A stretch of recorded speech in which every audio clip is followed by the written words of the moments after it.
Well, welcome to today's video, and as promised yesterday, I have with me none other than Janet, who is going to have a chat with me about her faith journey. So Janet, thank you so much for being willing to have this conversation. So let's start, shall we, at the beginning. Where do you trace what you might call the roots of your faith journey?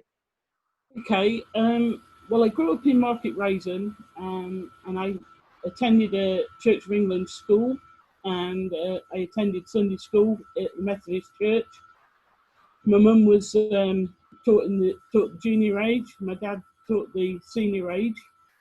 But when I was about 12, my dad stepped down as the superintendent, and I didn't really get on with the person who took over from him. So I decided I wasn't going to go to church. Right. So I stopped going to Sunday school. I attended. Can I just ask you, Janet, how did your parents respond when you had that decision? They weren't best happy, but I continued to attend the youth club. Yeah. And I would still turn up to odd services, but I wouldn't go into Sunday school. Yeah.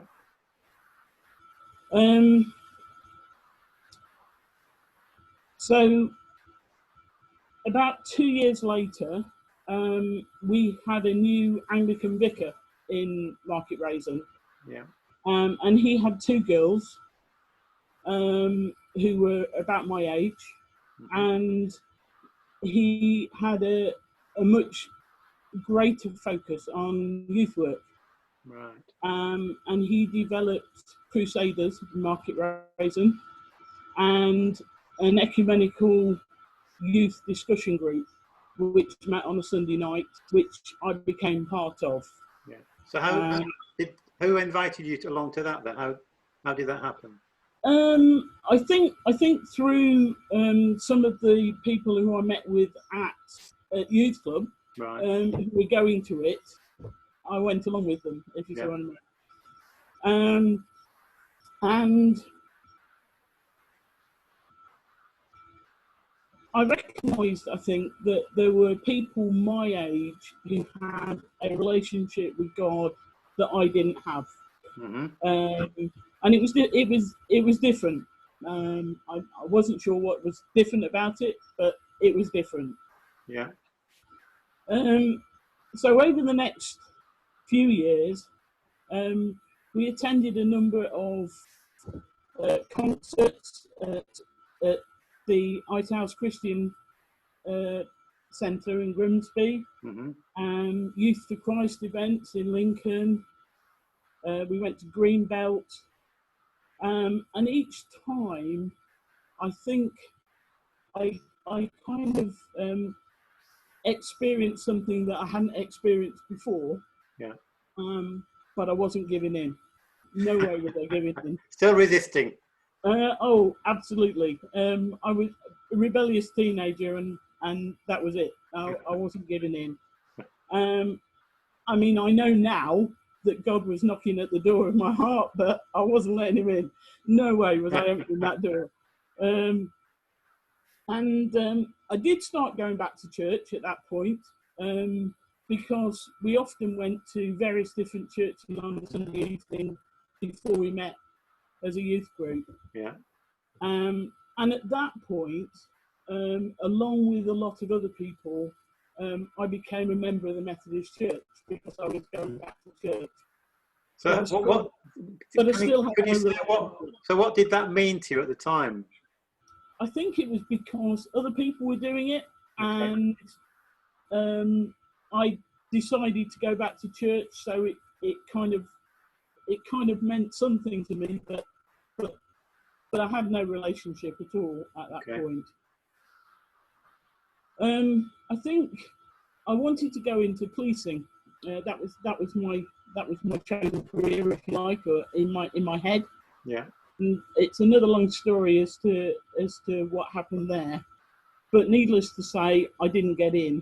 It wasn't because I wasn't fit, because in those days I was playing a lot of club and county hockey, playing a lot of club badminton. I was quite a fit person. Yeah. Not like now. And it came as a massive blow to me when I didn't get in, Right. because that was what I wanted to do. And I started to pray about my future. Right. That was where I kind of really started to think about, well, what happens now? And gradually, a lot of the pieces started to come together, which kind of made a lot more sense. And I got into higher education, which was amazing, bearing in mind my A-level results. And on the 8th of September 1981, I finally gave in. Wow. So what led to that?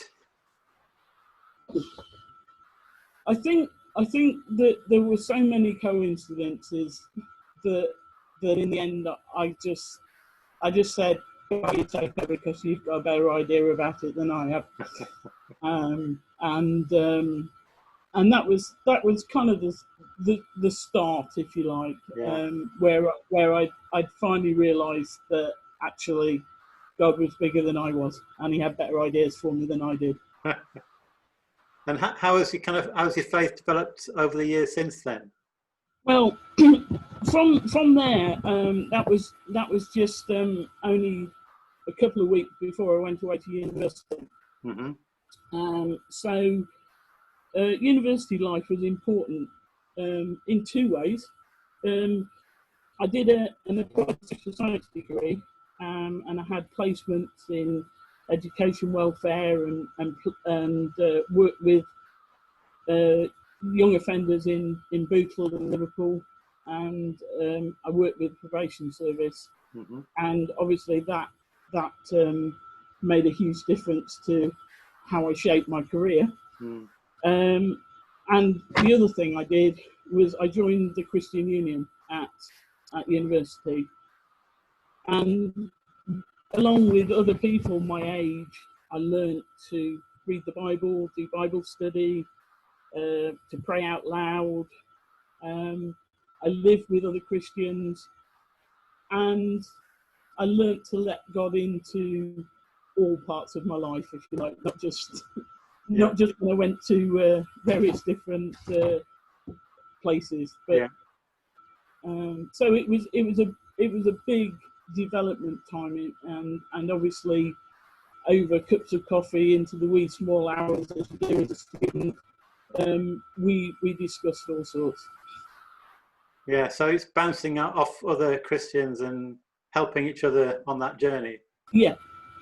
I attended a Methodist church in the morning, and I went with a lot of people from Christian Union to a Christian fellowship in Ormskirk in the evenings.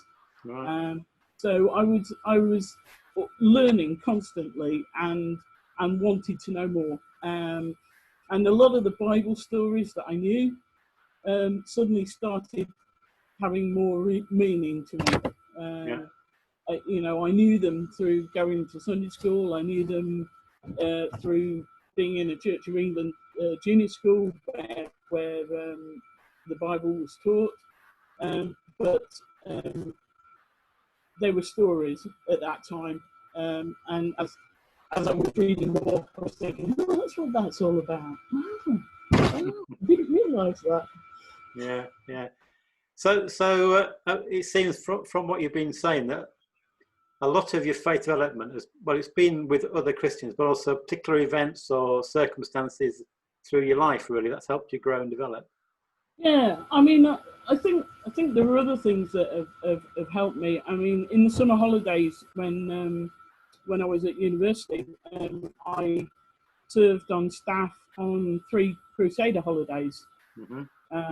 And I learnt to work as a team, as a Christian team, which was something I'd never done before. And how to pray about everything because we needed to, and it was really quite a time of development. When I left university, I felt very alone because I haven't got Christian friends of my own age. Many of the people who I had been in youth group with had gone away to university and not come back, and I was back in Market Raisin. Yeah. I was working in the probation service in Lincoln, and I started meeting with a group of Christians. Many of them had been my youth leaders as I'd been growing up. And in 1986, that group developed, and I became founder member of the Market Raisin Christian Fellowship. Can you just say that again? There was a bit of dodgy on the line. Can you just say that last bit again? I said, which bit? Where do you want me to go back to? The group developed.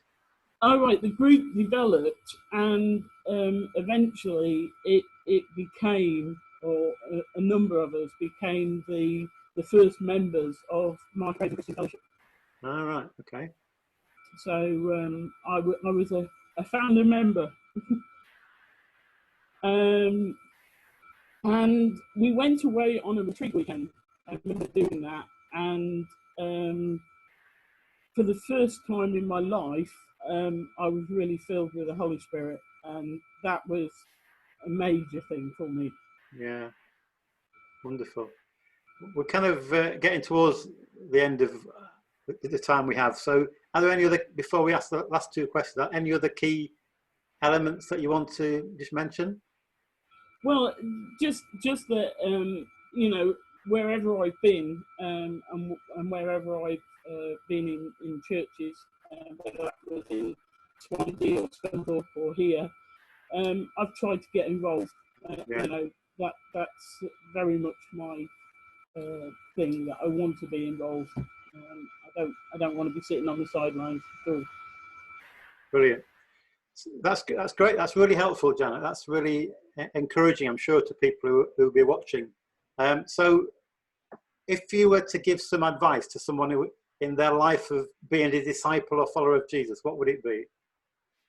Well, I think over the years I've attended a large or a number of large Christian gatherings: Greenbelt, Grapevine, New Wine, Spring Harvest, Yeah.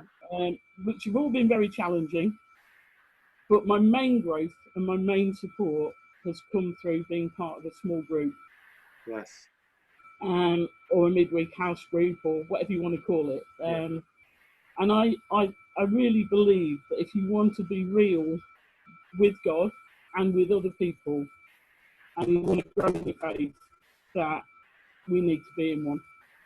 That's really good advice. And I think it's true to say that almost every growing church has a strong small group structure as part of it, not just Sundays, but midweek and meeting together, building each other up. That's really good advice, Janet. Thank you. And finally, a favourite Bible verse. When I was at university, I used to read the Good News Bible back in the day. Yeah. And on my wall at university, I wrote out a verse which was from Psalm 16, verse 3 in the Good News Bible. Yeah.